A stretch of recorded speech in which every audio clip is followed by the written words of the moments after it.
douchey. Do everything that you can to reduce the impact that high gas prices have on Americans. We're asking other countries to think about maybe pumping more oil. Why not just do it here? Well, to be very clear, federal policies are not limiting the supplies of oil and gas. Let me finish. Let me finish. An executive order his Peter, first week that halted new oil and gas. Let me give you the facts here, and I know that can be inconvenient, but I think they're important in this moment.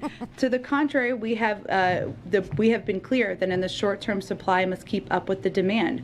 We are, and here and around the world, while we make the shift to a secure, clean energy future, we are one of the largest producers with a strong domestic oil and gas industry. We have actually produced more oil. It is at record numbers, and we will continue to produce more oil. There are 9,000 approved drilling permits that are not being used. Right. So the suggestion that we are not allowing companies to drill is inaccurate. The suggestion that that is what is hindering or preventing gas prices to come down is inaccurate. Would President Biden rescind his executive order that halts new oil and natural gas leases on public lands? Well, 90% of them happen on private lands, as I'm sure you know, and there are 9,000 unused approved drilling permits. So I would suggest you ask the oil companies why they're not using those if there's a desire to drill more.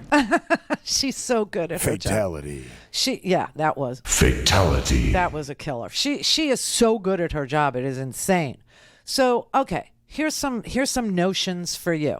Oil and gas industry participants are private companies. All of a sudden, you have, that's not Steve Douchey, that's Steve Douchey's offspring, Peter Douchey. That's the little douchey. Got the big douchey in the morning and then the little douchey in the afternoon. So anyway, they insinuate all the time when it's inconvenient because private industry is gouging the American people that somehow it's a national industry or government-run industry or some such crap. Well, it isn't. This is private business in this here country. That's number one. Number two, most of the drilling that is done in this country, 90% of it is done on private lands. Private lands. Number three, there are 9,000 oil and gas leases on federal lands that the oil and gas companies haven't even touched. They have the lease, but they don't want to drill. They're waiting for the price to be high. They're literally sitting around not conscious or caring about the situation that Americans find themselves in, having to go to work now. They want to make up for the losses that they experienced as a private industry during the pandemic. And you know what's crazy? Their profits are through the freaking roof, and it's still not enough. So they send out little, crappy journalists like Peter Douchey to ask her, will Joe Biden rescind his ban on new oil and gas leases on public lands? And she's like, why are you asking me about that when there are 9,000 leases they already have and they refused drilling, even though the permits are active and they could go drill on these lands, 9,000 of these. Also, 90% of all the drilling is not done on public lands. It's done privately, and they haven't done a damn bit of it because the price was low, because nobody was driving, nobody was going to work, people were working from home, and they didn't like the price, and they didn't feel like drilling. But somehow that's going to be Joe Biden's problem. Don't you know that? Don't you know that it's going to be Joe Biden's problem?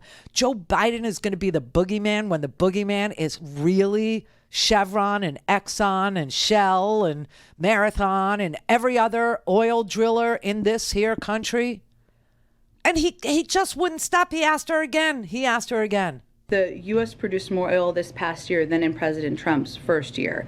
Next year, according to the Department of Energy, we will produce more oil than ever before. Those are the facts in terms of oil production. And again, right now there are 9,000 unused approved permits to drill onshore. So I think you're misidentifying what the actual issue is. But if we're looking to the future and what we can do to prevent this from being a challenge in future crises, the best thing we can do is reduce our dependence on fossil fuels and foreign oil, because that will help us have a reliable source of energy so that we're not worried about gas prices going up because of the whims of a foreign dictator.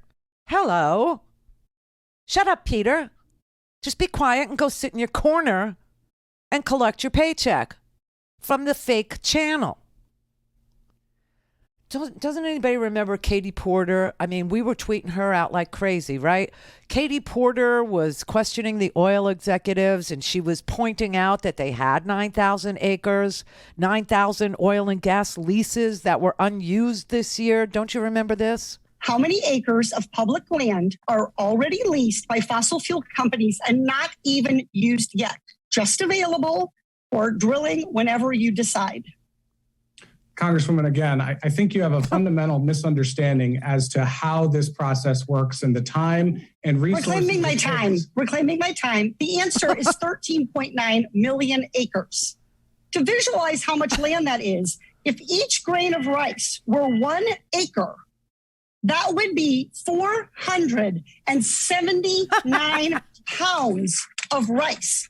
The American Petroleum Institute even opposed pausing more leasing on our lands. They even sued to stop it because apparently this acreage wasn't enough. Mr. Wirth, you serve on the American Petroleum Institute's executive committee. Do you support a pause on new oil and gas leases on federal land? Congresswoman, access to resource in this country is essential to ensure the energy security of our country and reclaiming my time. Mr. Lawler, do you support a pause? The administration, and it's our hope that the pause ends soon. We think it's important to go reclaiming forward. My time. Thank you for your answer. The answer there is no. Mr. Woods, do you support a pause on new federal and gas leases? No. Ms. Watkins, do you support a pause on new federal and gas leases? No, I do not, because I think it's important. You already have 13.9 million acres. This is equivalent to Maryland and New Jersey combined. How much more do you need? How much more acreage? You have 2 of our 50 states at a price that makes the Louisiana Purchase look like a ripoff, and you're not even using it. Oh! I love her. Everybody loves her because she takes what seems to be so complex and demonstrates that it's just so obvious that they will never, ever have enough of our land, even when they have it and they aren't using it. They want more. Land. They want more. And then on top of it, they gouge you. The nerve. Don't have time to listen to the live show? Want to hear more on your schedule? Go to randyrhodes.com and buy a stinking podcast.